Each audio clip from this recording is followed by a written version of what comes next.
Hey guys, this is a quick video about how to enable the auto walk feature in The Long Dark. As you guys may already know, The Long Dark is a game that has a bigger map, and during the survival it is hard to keep pressing W key always because it's a long way. And so they have one of the features called an auto walk. Follow the steps to enable that feature in your game. As a default, this may be disabled, but you can enable it for your convenience. Go to the settings and then click accessibility, and there you can find the auto walk option.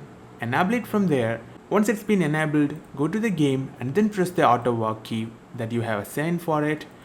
It's a Z key for me, and it's also a default one. After pressing the auto walk key, the character will start to walk. And I hope this helps you guys. Feel free to share your thoughts in the comments below and subscribe to our channel, and I'll see you guys in the next video, and bye.